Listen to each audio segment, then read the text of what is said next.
Hello welcome back everyone. कैसे हैं आप लोग? Very very good morning.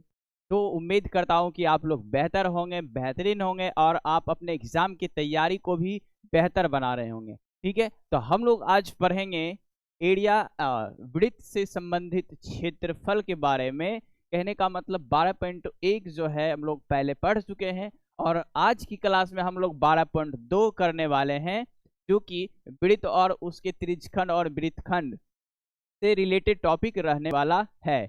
I hope पिछली क्लास आपको बहुत बेहतर लगा होगा और इस चैप्टर को भी पढ़ने में आपको बहुत ही मजा आने वाला है। तो धैर्य पूर्वक पूरा वीडियो देखें और कंसेप्ट को समझें, अपनी तैयारी को बेहतरीन बनाएं। ठीक है, तो इस चैप्टर में भी कुछ नए नए फार्मूला है जो कि आपको याद करना पड़ेगा, समझना पड़ेगा। ये जो मेंसुरेशन चैप्टर होता है ना, बिना आप क्षेत्रमिति जिसको कहते हैं कि फार्मूला है, तो फार्मूला याद करना ही पड़ेगा, तभी तो आगे बढ़ पाओगे ना। एडवांस में भी फार्मूला होता है। ठीक है, तो इस चैप्टर में देखिए क्या क्या फार्मूला है, उसको ध्यान से देखिए और आप लोग याद भी कीजिएगा। जैसे कि आपको इसमें मिलेगा, इस चैप्टर में आपको देखने को मिल सकता है। तो सर क्या देखने को मिल सकता है? ये बातें त्रिज्यखंड मिल सकता है आपको। इस चैप्टर में क्या देखने को मिलेगा? त्रिज्यखंड। सर त्रिज्यखंड क्या होता है? तो अभी समझा देते हैं कि त्रिज्यखंड होता क्या है। ठीक है, त्रिज्यखंड होता क्या है। जैसे कि ये एक सर्कल हो गया। भाई साहब थोड़ा सा तुम मोटा हो जाओ। हाँ, ये हमारे पास सर्कल है। ओके, इसमें ये केंद्र हो जाएगा और दो त्रिज्या खींच देंगे। उसके बीच जो एरिया कवर्ड होता है उसी को क्या कहते हैं? त्रिज्यखंड कहते हैं। ठीक है, त्रिज्यखंड मतलब त्रिज्या के द्वारा जो खंड होता है उसी को क्या कहते हैं? त्रिज्यखंड कहते हैं। वैसे परिभाषा तो पूछने वाला है नहीं, तो मान लीजिए कि यहाँ पे ए हो गया, यहाँ इसको ओ नाम दे दीजिए और इधर नाम दे दीजिए बी। ठीक है, तो कुल मिलाकर बात यह है कि ये हमारा क्या है? त्रिज्या है। तो इस छोटे वाले भाग को कहते हैं लघु त्रिज्यखंड। क्या कहते हैं? लघु त्रिज्यखंड कहते हैं, क्योंकि छोटा है। और ये भी तो त्रिज्यखंड ही है। ये जो येलो लाइन से शेडो किए हैं, तो ये हमारा लघु त्रिज्यखंड है क्योंकि ये छोटा एरिया है। उसके बाद ये जो है ये हमारा बड़ा एरिया है, तो इसको क्या बोलेंगे? दीर्घ त्रिज्यखंड कहेंगे। क्या कहेंगे इसको? दीर्घ त्रिज्यखंड बोलेंगे दोस्तों, दीर्घ त्रिज्यखंड बोलेंगे। ओके, इसी तरह से आपको देखने के लिए क्या मिलेगा? इसी चैप्टर में आपको मिलेगा वृत्तखंड। क्या मिलेगा सर? वृत्तखंड मिलेगा। तो वृत्तखंड में भी देखिए सिंपल सा वृत्त ले लीजिए भाई साहब, वृत्त से काम चला लेते हैं। ओ भाई, ये हमारे पास हो गया वृत्त। ठीक है, तो वृत्तखंड में क्या होता है ना, जीवा के द्वारा जो क्षेत्र घिरता है उसको कहते हैं वृत्तखंड। जीवा और वृत्त के लाइन के द्वारा जो क्षेत्र घिरता है ना उसको हम लोग क्या कहते हैं? वृत्तखंड कहते हैं। जैसे कि ये हमारा क्या कहलाएगा? वृत्तखंड कहलाएगा। ये वाला एरिया क्या कहलाएगा? वृत्तखंड कहलाएगा। ये कहलाएगा लघु वृत्तखंड। ये क्या कहलाएगा सर? लघु वृत्तखंड कहलाएगा। ओके, उसके बाद ये कहलाएगा दीर्घ वृत्तखंड। ये क्या कहलाएगा? दीर्घ वृत्तखंड कहलाएगा माय डियर, दीर्घ वृत्तखंड कहलाएगा। तो दीर्घ लघु वृत्तखंड और दीर्घ वृत्तखंड, लघु त्रिज्यखंड और दीर्घ त्रिज्यखंड अब आपको समझ में आ गया होगा। अब देखिए इसका फॉर्मूला होता है, जब भी आपको डायरेक्ट त्रिज्यखंड कहेगा तो उसका मतलब समझेंगे लघु त्रिज्यखंड। जब तक ना ही कहे कि दीर्घ त्रिज्यखंड तब तक आपको समझना है लघु। ठीक है, उसी तरह से वृत्तखंड में भी अगर डायरेक्ट वृत्तखंड भी बोलेगा तो आपको लघु वृत्तखंड ही समझना है। दीर्घ वृत्तखंड कहेगा तब दीर्घ वृत्तखंड से काम करेंगे। ठीक है, तो अब देखिए त्रिज्यखंड के क्षेत्रफल का फॉर्मूला क्या हो जाएगा। तो सर फॉर्मूला भी नोट कर लीजिएगा। ठीक है, त्रिज्यखंड का क्षेत्रफल, त्रिज्यखंड का क्षेत्रफल। सर त्रिज्यखंड का क्षेत्रफल क्या होता है? सर त्रिज्यखंड का क्षेत्रफल होता है थीटा बटे 360 पाई आर स्क्वायर। सर थीटा क्या होता है? तो देखिए यहाँ जो कोण बनता है ना, ये जो कोण बन रहा है इसी को क्या कहते हैं? थीटा कहते हैं। ये कोण जो बन रहा है इसी को क्या बोलते हैं? थीटा बोलते हैं। ओके, मैं जरा इसमें मिटा करके काम कर। हाँ, ये जो कोण बन रहा है ये हमारा क्या है? थीटा है। ठीक है, तो त्रिज्यखंड का क्षेत्रफल क्या होता है? थीटा बटे 360 पाई आर स्क्वायर। अब कहेंगे तो सर एक और तो बात इसमें बताना पड़ेगा आपको। क्या बताना है सर? तो आपने दीर्घ त्रिज्यखंड का क्षेत्रफल नहीं बताया है। दीर्घ त्रिज्यखंड का क्षेत्रफल, ओके, दीर्घ त्रिज्यखंड का क्षेत्रफल क्या हो जाएगा सर? तो इसका क्षेत्रफल आप आसानी से निकाल सकते हो। देखो, दीर्घ त्रिज्यखंड निकालना आसान है। इस पूरे वृत्त के क्षेत्रफल में इस छोटे से क्षेत्रफल को घटा देंगे तो इस पूरे दीर्घ त्रिज्यखंड का क्षेत्रफल आ जाएगा कि नहीं? आप कहेंगे जी सर बात तो सही है। ठीक है, इस पूरे एरिया में पूरा एरिया क्या होगा? पाई आर स्क्वायर। वृत्त का क्षेत्रफल क्या होता है? पाई आर स्क्वायर होता है। हमें माइनस क्या कर देना है? लघु त्रिज्यखंड का क्षेत्रफल माइनस कर देना है। कहने का मतलब थीटा बटे 360 पाई आर स्क्वायर, ये चीज हमें क्या कर देना है? माइनस कर देना है। ओके, बात समझ में आ रही है? तो इन सारे फॉर्मूला को आपको क्या करना होगा? याद रखना होगा। याद नहीं रखिएगा तो फिर काम ही नहीं चलेगा। अब चलते हैं वृत्तखंड के क्षेत्रफल में। कट तो नहीं रहा है ना? हाँ चलो ठीक है, मुझे लगा कहीं इस साइड कट ना हो जाए। तो वृत्तखंड के क्षेत्रफल में अब हम लोग काम करते हैं। तो लघु वृत्तखंड का क्षेत्रफल देख लेते हैं। ठीक है, वृत्तखंड कहें या लघु वृत्तखंड कहें, बात बराबर है। वृत्तखंड का क्षेत्रफल, तो वृत्तखंड का क्षेत्रफल क्या हो जाएगा सर? तो वृत्तखंड का क्षेत्रफल होता है थीटा बटे 360 pi minus 1/2 sine theta r square. ये होता है सर वृत्तखंड का क्षेत्रफल। सर कहेंगे कि सर इसमें थीटा का क्या मतलब है? तो थीटा का मतलब होगा, क्योंकि इसको ऐसे ऐसे डॉट डॉट लाइन से मिलाएंगे, ऐसे ऐसे मिलाएंगे और ये हमारा बनेगा थीटा। ठीक है, तो त्रिज्यखंड के क्षेत्रफल में इस त्रिभुज का क्षेत्रफल माइनस कर देंगे। ठीक है, इस त्रिज्यखंड के क्षेत्रफल में इस ग्रीन वाले त्रिभुज का क्षेत्रफल माइनस कर देंगे तो हमारा क्या निकल जाएगा?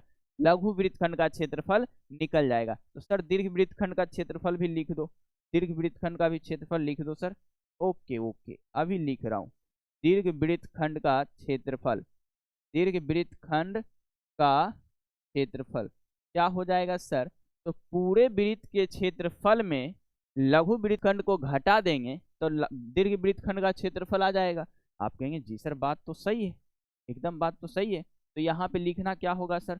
पूरा वृत्त का क्षेत्रफल क्या होता है? तो पाई आर स्क्वायर, अब माइनस कर देना है आपको थीटा बटे 360 पाई माइनस 1/2 साइन थीटा और आर स्क्वायर। ये हो जाएगा आपका क्या? दीर्घ वृत्तखंड का क्षेत्रफल। ये हो जाएगा दीर्घ वृत्तखंड का क्षेत्रफल। ओके, बात समझ में आई? अब इसी में आपको चाप का लंबाई पूछ सकता है। ठीक है, क्या पूछ सकता है? चाप की लंबाई पूछ सकता है। तो उसके लिए भी आपको फार्मूला याद करना पड़ेगा। ठीक है, चाप का लंबाई का फार्मूला क्या हो जाएगा सर? मैं यहाँ पे लिख देता हूँ। ओके, यहाँ पे लिख दे रहा हूँ। चाप की लंबाई, सर चाप की लंबाई का फॉर्मूला क्या हो जाएगा?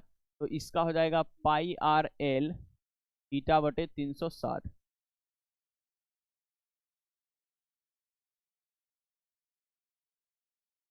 पाई आर एल अब बटे में 180 कर दो, क्योंकि 2 पाई आर पाई आर एल बटे क्या हो जाएगा? 180 हो जाएगा इसका फॉर्मूला। ठीक है, पाई आर थीटा, एल तो चाप की लंबाई ही है, पाई आर थीटा होगा यहाँ पे। पाई आर थीटा बटे में क्या हो जाएगा? 180 डिग्री हो जाएगा। ठीक है, पाई आर थीटा और बटे में क्या हो जाएगा? 180 डिग्री हो जाएगा। ठीक है, तो इतना सारा फार्मूला जो है हम लोगों को काम करना है इस चैप्टर में। इतने सारे फार्मूला से हमारा काम जो है वो हो जाएगा। ठीक है, अब समझेंगे चाप की लंबाई का मतलब होता है ये जो दिख रहा है ना, इसी को बोलते हैं चाप। इसको क्या बोलते हैं? चाप बोलते हैं।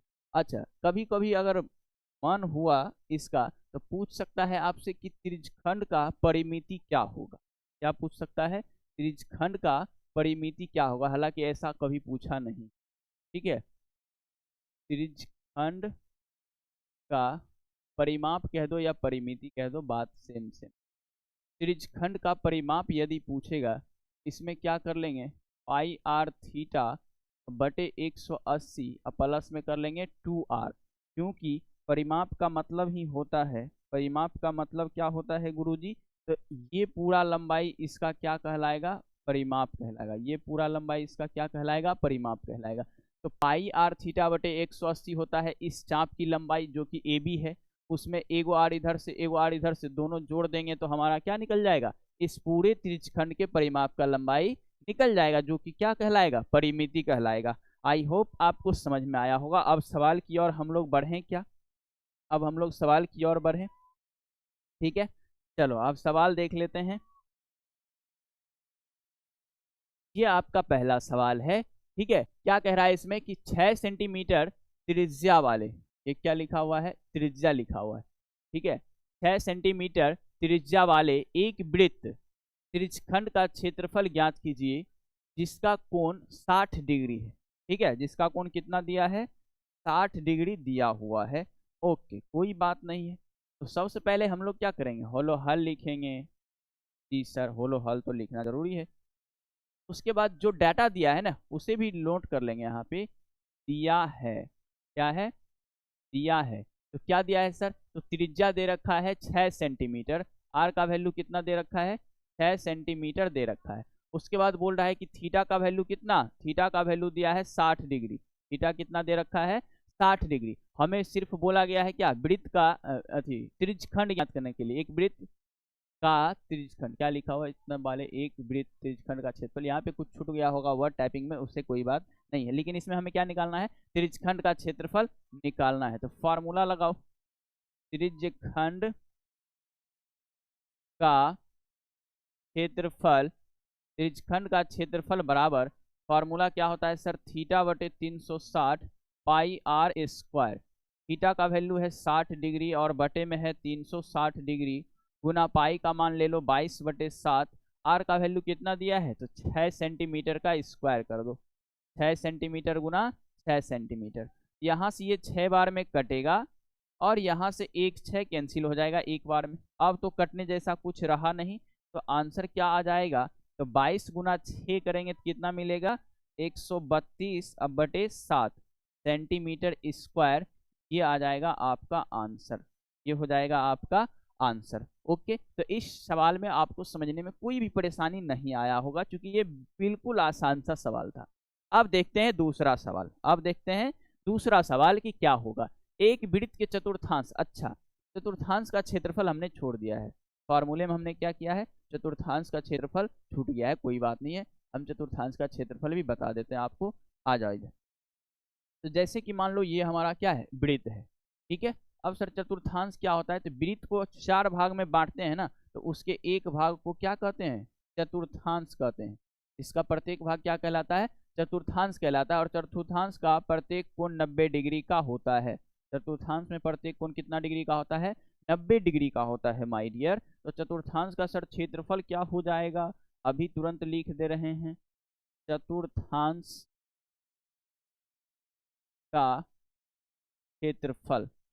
अब जैसे कि मान लो यहाँ पे थीटा का वैल्यू कितना दे रखा है, 90 डिग्री दे रखा है, ये सब तो त्रिज्या ही है ना। यदि ये भी तो त्रिज्यखंड ही है, ये भी हमारा क्या है, त्रिज्यखंड ही है। तो त्रिज्यखंड वाला फॉर्मूला यदि लगाएं, थीटा बटे 360 पाई आर स्क्वायर, तो थीटा का वैल्यू दिया है 90, अब बटे करेंगे 360 पाई आर स्क्वायर। यहाँ से ये 4 बार में कैंसिल आउट होगा, तो 1/4 पाई आर स्क्वायर। ये बन गया क्या, फॉर्मूला किसका, चतुर्थांश के क्षेत्रफल का, ठीक है। तो अब इस सवाल में हम लोग डायरेक्ट फार्मूला यूज कर लेंगे किसका, चतुर्थांश का क्षेत्रफल का। इस सवाल में डायरेक्ट हम लोग यूज कर लेंगे चतुर्थांश के क्षेत्रफल का फॉर्मूला। लेकिन इसमें देखो त्रिज्या नहीं दे रखा है, ना ही थीटा दे रखा है, क्योंकि थीटा नहीं देगा। क्यों, क्योंकि चतुर्थांश का मतलब ही थीटा हो गया कितना, 90 डिग्री। चतुर्थांश का मतलब थीटा 90 डिग्री हो जाता है सर, ठीक है। तो फटाफट होलो हल लिखो, और जो दिया है उसे भी लिख लो। क्या दिया है, तो आपको वृत्त की परिधि दे रखा है, वृत्त की परिधि कितना दिया है, वृत्त की परिधि सर, वृत्त की परिधि दिया है 22 सेंटीमीटर। अब फॉर्मूला लगाओ, वृत्त की परिधि का क्या लगाओ, फॉर्मूला लगाओ। परिधि का फॉर्मूला क्या होता है सर, 2πr होता है। ये सारा फॉर्मूला पिछली क्लास में बता चुके हैं। अब यहाँ पे दे रखा है 22 सेंटीमीटर। ओके, कोई बात नहीं है। 2 गुना पाई का मान रखो 22/7 और गुना आर हो जाएगा, इधर कितना है 22 सेंटीमीटर है।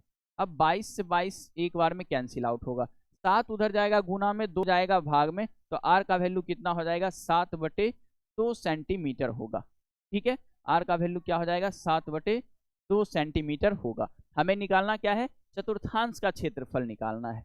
ओके, अब यहाँ पे निकाल लेते हैं चतुर्थांश का क्षेत्रफल। निकाल पाएंगे ना, बिल्कुल आसानी से निकाल सकते हैं सर, इसमें क्या है।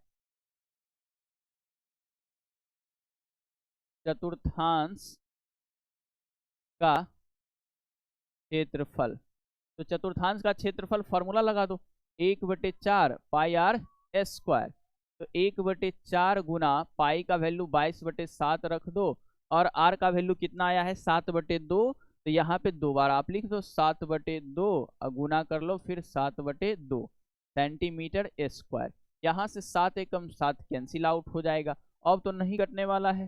तो 22 गुना 7 करोगे तो 154 मिलेगा, ठीक है, और 16 मिलेगा बटे का। क्या मिलेगा, वैसे या तो कटा दो, यहाँ से कटा दो, 11 दूनी 22, ठीक है। तो अब कितना हो जाएगा ये 77/8 सेंटीमीटर स्क्वायर आ जाएगा आपका आंसर।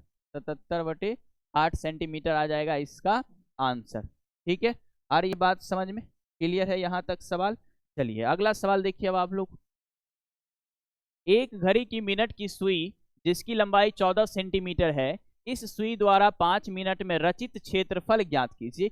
कोई घड़ी का जो है मिनट का सुई, अब देखो घड़ी के मिनट का सुई यदि एक पूरा चक्कर लगाता है तो वो कितना डिग्री का कोण बनाता है, 360 डिग्री का कोण बनाता है। चाहे वो मिनट का हो या सेकेंड का हो या घंटा का हो, पूरा चक्कर लगाएगा वो कितना डिग्री का कोण अर्जित करेगा, तो 360 डिग्री का कोण बनाएगा। तो मिनट वाला जो सुई है, ठीक है, तो 1 मिनट में कितना डिग्री का कोण बनाता होगा, टोटल एक चक्कर लगाएगा, ठीक है। टोटल यदि एक चक्कर लगाता है, मान लो एक चक्कर में कितना होता है 1 घंटा 60 मिनट होगा ना, तो 60 मिनट में कितना कोण बनाता है 360 डिग्री का कोण बनाता है। भैया बात तो सही है। तो 1 मिनट में कितना कोण बनाएगा, तो 60 से इसको डिवाइड कर दो 6 बार में, तो 1 मिनट में कितना का कोण बनाएगा 6 डिग्री का। हमें पूछा है कितना, पूछा गया है कि एक घड़ी की मिनट की सुई 14 सेंटीमीटर लंबाई है, तो सुई का जो लंबाई दे रखा है वो क्या हो जाएगा आर हो जाएगा, कितना 14 सेंटीमीटर हो जाएगा। 5 मिनट में कितना क्षेत्रफल रचित करता है, तो 5 मिनट में आपको निकालना है, 1 मिनट में 6 डिग्री है, तो 5 मिनट में 6 पंचे 30 डिग्री हो जाएगा कि नहीं। इसका मतलब थीटा का वैल्यू हमारे पास कितना दे रखा है 30 डिग्री दे रखा है। थीटा का वैल्यू कितना दे रखा है 30 डिग्री दे रखा है। तो चलिए हल वाला काम करते हैं फटाक से, ठीक है। सर दिया है, क्या दिया है, तो डायरेक्ट लिख लेते हैं। त्रिज्या हमारे पास कितना दे रखा है 14 सेंटीमीटर दे रखा है, ठीक है। तो घड़ी के मिनट के सुई द्वारा ये सारा बात थोड़ा आपको लिख के दिखाना होगा, क्योंकि 60 मिनट में 60 मिनट में रचित कोण, 60 मिनट में रचित कोण कितना हो जाएगा सर, तो 360 डिग्री होगा। इसीलिए 1 मिनट में 1 मिनट में रचित कोण कितना हो जाएगा, तो 360 अब बटे कर दो 60, कटा दो कितना बार में, ये 6 डिग्री आया, ठीक है। अब इसलिए हमें चाहिए 5 मिनट में, कितने मिनट में चाहिए 5 मिनट में चाहिए कि 5 मिनट में, तो ये हो जाएगा 6 पंचे कितना 30 डिग्री हो जाएगा। 5 मिनट में कितना कोण बनाएगा, तो 30 डिग्री बनाएगा। ओके, अब थीटा भी मालूम हो गया, थीटा हमारा कितना हो गया 30 डिग्री हो गया। अब निकालना है हमें इसका क्षेत्रफल, ठीक है। तो 5 मिनट में रचित क्षेत्रफल भी निकाल देते हैं, कोई बड़ी बात नहीं है।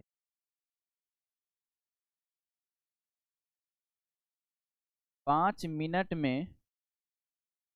मिनट में सुई द्वारा, घड़ी की सुई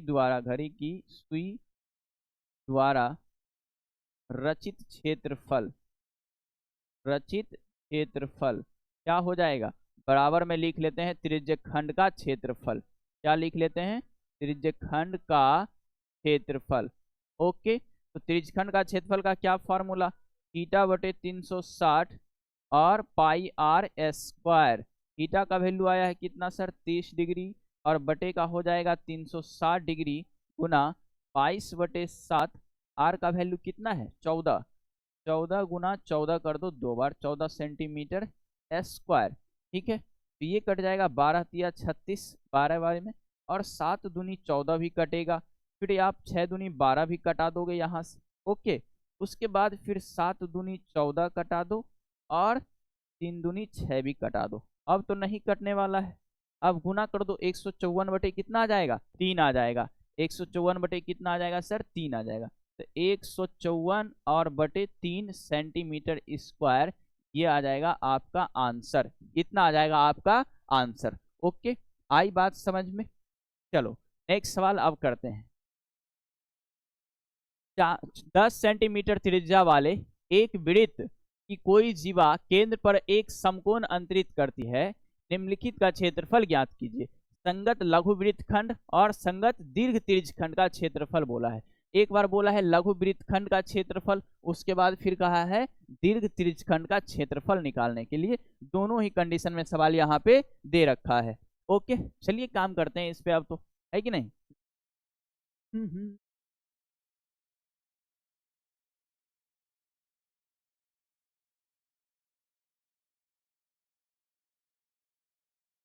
क्या दिया है सर, तो दे रखा है आपके पास 10 सेंटीमीटर त्रिज्या वाले, तो आर का वैल्यू कितना दिया है, 10 सेंटीमीटर दिया है। ओके, कोई बात नहीं। उसके बाद बोला है कि केंद्र पर समकोण अंतरित करता है, तो समकोण का मतलब थीटा का वैल्यू कितना, 90 डिग्री दे रखा है। थीटा का वैल्यू 90 डिग्री दे रखा है। तो संगत लघु वृत्तखंड का क्षेत्रफल, पहला वाला सवाल में क्या पूछा है, लघु वृत्तखंड का क्षेत्रफल। ओके, संगत लघु वृत्तखंड का क्षेत्रफल, लघु वृत्तखंड का क्षेत्रफल। तो क्या होता है सर फॉर्मूला वृत्तखंड के क्षेत्रफल का, तो वृत्तखंड के क्षेत्रफल का सर फॉर्मूला तो ये होता है थीटा बटे 360 पाई माइनस 1/2 साइन थीटा और आर स्क्वायर, साइन थीटा और आर स्क्वायर, ये होता है वृत्तखंड के क्षेत्रफल का फॉर्मूला। अब वैल्यू पुट करो इस पे, थीटा का वैल्यू कितना दिया है, तो 90 दिया है। 90/360 गुना पाई का मान देखो दशमलव में दे रखा है, 3.14 -1/2, -1/2 और साइन 90 डिग्री। ठीक है, आर का वैल्यू कितना है, तो आर का वैल्यू 10 सेंटीमीटर दिया है, तो 10 सेंटीमीटर का क्या कर देंगे, स्क्वायर कर देंगे। 10 सेंटीमीटर का क्या कर लेंगे, स्क्वायर कर लेंगे। ओके, बात समझ पा रहे हैं आप लोग। अब देखो ये तो कटेगा कितना बार में, 4 बार में कटेगा। ये हो जाएगा 0.14 बटे का 4, फिर माइनस 1/2 गुना साइन 90 डिग्री का वैल्यू 1 होता है। ठीक है, और फिर ये बाहर में कितना हो जाएगा, 100 सेंटीमीटर स्क्वायर हो जाएगा, 100 सेंटीमीटर स्क्वायर हो जाएगा। ओके, ठीक है। अब इससे गुना कर लो इन दोनों में, तो इसमें गुना करेंगे तो ये कितना हो जाएगा, देखो इसमें गुना करेंगे तो दशमलव खत्म हो जाएगा, कहने का मतलब 314, अब बटे 4 बचेगा, फिर माइनस 1/2 में 100 से गुना करोगे तो 50 बार में कटेगा, तो 50 बटेगा। ठीक है, इतना सेंटीमीटर स्क्वायर हो जाएगा। अब 314 में 4 से भाग कर दो, तो 14 में क्या कर दो, 4 से भाग कर दो, तो आप 7 चौका 28 कटाओगे, 3 बचेगा, फिर यहाँ आएगा, फिर 8 चौका 32 खिलाओगे, 2 बचेगा, दशमलव डालोगे, 0 4 पंचे 20 आएगा। कितना आया है, कितना आया है, 78.5 -50, इतना सेंटीमीटर स्क्वायर आया है। अब इसको घटा के आंसर लिख देंगे, थोड़ा ऊपर शिफ्ट कर सकते हैं। हाँ ठीक है, तो ये कितना आ जाएगा सर, घट के 28.5 सेंटीमीटर स्क्वायर आ जाएगा इसका आंसर। ओके, तो एक आंसर तो यहाँ आ गया है। अब दूसरे में बोला है कि संगत दीर्घ त्रिज्यखंड का क्षेत्रफल क्या होगा। ठीक है, संगत दीर्घ त्रिज्यखंड का क्षेत्रफल क्या होगा। अब थोड़ा इसको शिफ्ट कर लेते हैं, वीडियो खाली कटे नहीं। उधर कितना दूर जा सकता है भाई,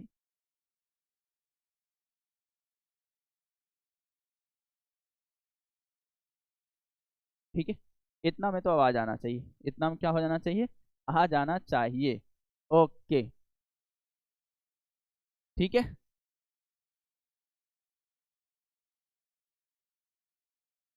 तो अब हमें निकालना है संगत दीर्घ त्रिज्यखंड का क्षेत्रफल। कहाँ से काम कर लें यार, थोड़ा इसमें दीवाल उवाल डालना पड़ेगा।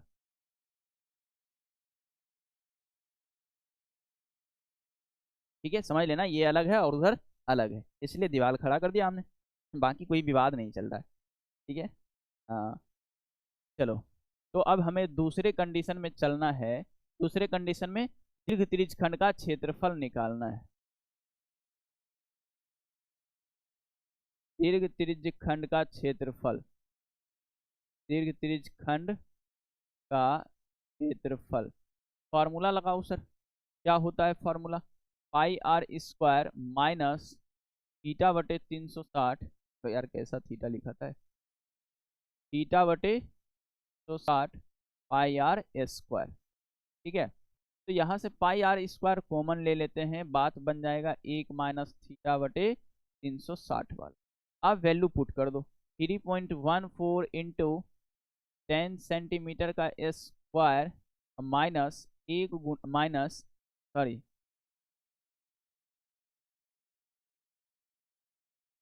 1 माइनस 90/360 हो जाएगा। ठीक है, अब यहाँ से ये कटेगा 4 बार में। ओके, तो 3.14 गुना 100 सेंटीमीटर स्क्वायर, 1 माइनस 1/4 आ गया। ठीक है, इसको गुना कर लेंगे तो ये हो जाएगा 314 सेंटीमीटर स्क्वायर।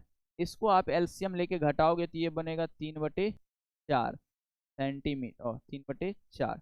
ठीक है, अब फिर इसमें इसको भाग करोगे, 314 में 4 से भाग करोगे तो देखो यहाँ किए हुए थे, कितना आया था? 78.5 आया था। 78.5 सेंटीमीटर स्क्वायर। अगुना कर लो 3 से, 5 तिया 15, फिर 8 तिया 24, 1 25 हो जाएगा, 7 तिया 21, 21 2 23 हो जाएगा। तो 235.5 सेंटीमीटर स्क्वायर आ जाएगा इसका क्या आंसर। ओके, आई बात समझ में? इतना आ जाएगा इसका आंसर। ठीक है सर, चलो अगला सवाल अब करते हैं।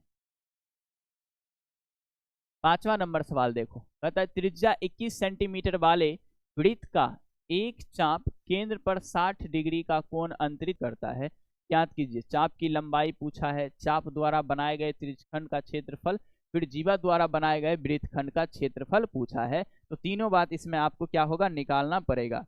ठीक है, तीनों बात आपको इसमें क्लियर करना पड़ेगा। कोई बात नहीं सर, सारा बात क्लियर कर लेंगे, इसमें क्या है।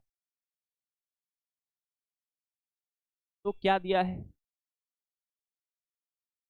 दिया है। ठीक है, तो क्या दिया है सर, त्रिज्या 21 सेंटीमीटर दे रखा है, आर का वैल्यू कितना दे रखा है, 21 सेंटीमीटर दे रखा है।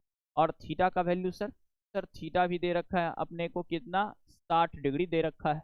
ओके, अब हमें पहला नंबर सवाल पे चलना है, चाप की लंबाई ज्ञात करने के लिए। फर्स्ट में क्या बोला है, चाप की लंबाई ज्ञात करो। चाप की लंबाई, चाप की लंबाई बताओ कितना होगा। ठीक है, वही बात नहीं बता रहे हैं। तो चाप की लंबाई का क्या फॉर्मूला बताए थे, क्या बताए थे, पाई आर थीटा बटे 360, यही बताए थे। पाई सॉरी 180 पाई आर थीटा बटे 180, यही बताए थे। तो अब इसमें देख लो, पाई का वैल्यू हो जाएगा 22/7, और आर कितना हो भाई, उग जा, 22 गुना आर का वैल्यू है 21, फिर गुना थीटा हो गया 60। 22/7 वाला 7 को नीचे लिख लेते हैं, नीचे 180 भी है, इतना सेंटीमीटर आएगा। क्योंकि लंबाई है तो स्क्वायर वगैरह नहीं होगा। 6 या 18, फिर 7 या 21 कटेगा, यहाँ से 7 से 7 कट जाएगा, तो कितना आ गया, 22 सेंटीमीटर आ गया चाप की लंबाई। कितना सेंटीमीटर आ गया सर, 22 सेंटीमीटर आ गया चाप की लंबाई। दिख रहा है ना, यस सर बिल्कुल सही है, दिख रहा है। ठीक है, तो अब हमें निकालना है क्या, अब हमें दूसरा कंडीशन में पूछा है, चाप द्वारा बनाए गए त्रिज्यखंड का क्षेत्रफल। तो त्रिज्यखंड का क्षेत्रफल भी यहीं पे चिपका देते हैं। ठीक है,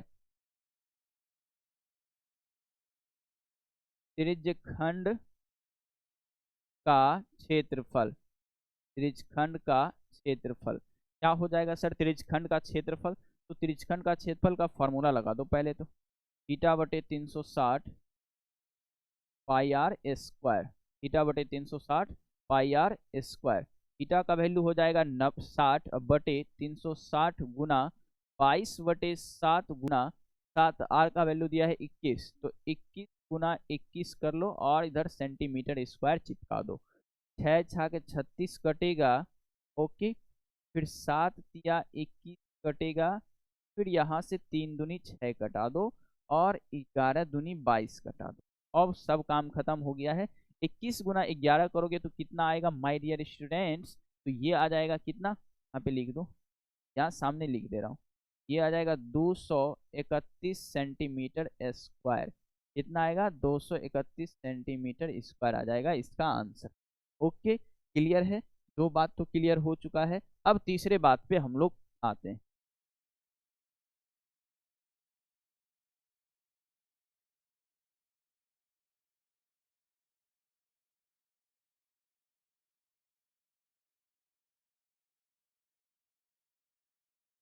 अब इसमें देख लो, अब हमें क्या निकालना है? जीवा द्वारा बनाए गए वृत्तखंड का क्षेत्रफल। तो जीवा द्वारा बनाया गया वृत्तखंड के बारे में कहा है, ठीक है। मतलब इसका हमें इधर वाला छोटा वाला वृत्तखंड, जब भी डायरेक्ट कहे दीर्घ वृत्तखंड नहीं बोलेगा तो हमें छोटा वृत्तखंड ही लेके चलना है। तो तीसरे नंबर कंडीशन का फॉर्मूला ड्रॉ करो यहाँ पे, ठीक है। वृत्तखंड का क्षेत्रफल, वृत्तखंड का क्षेत्रफल क्या होता है सर? फॉर्मूला याद नहीं है तो लगाओ, थीटा बटे 360 पाई माइनस 1/2 साइन थीटा और आर स्क्वायर, ठीक है। अब फिर थीटा का वैल्यू कितना हो जाएगा? थीटा का वैल्यू हो जाएगा 60 बटे में है 360 गुना 22/7 माइनस 1/2 और ये हो जाएगा साइन 90, सॉरी साइन 90 नहीं है, साइन 60 डिग्री, ठीक है। आर का वैल्यू है 21, तो 21 सेंटीमीटर का कर दो स्क्वायर, 21 सेंटीमीटर का कर दो स्क्वायर। ओके, बिल्कुल सही बात है सर। है छा के 36 कटा दो, फिर 11 दूनी 22 कटाओ, 3 6 कटाओ, ठीक है। अब नहीं है कटने वाला, ऊपर में बच गया है 11, नीचे हो जाएगा 7 21, कितना हो जाएगा सर? 21 माइनस 1/2 साइन 60 डिग्री का क्या होता है वैल्यू? तो √3/2 होता है, और 21 का स्क्वायर करेंगे तो कितना आएगा? 441, 441 सेंटीमीटर स्क्वायर हो जाएगा। ओके, 441 सेंटीमीटर स्क्वायर हो जाएगा। अब 441 से दोनों में क्या कर लेंगे? गुना कर लेंगे। तो 11/21 गुना हो जाएगा 441, फिर माइनस 441 √3/4, इतना सेंटीमीटर स्क्वायर आएगा इसका आंसर। अच्छा, 21 से इस कट रहा है तो कटा दो, कितना बार में कट रहा है? 21 बार में कट। बहुत बढ़िया सर। तो ये हो जाएगा कितना? 231 माइनस 441 √3/4 सेंटीमीटर स्क्वायर, ये आ जाएगा आपका फाइनली आंसर। ये हो जाएगा आपका फाइनली आंसर।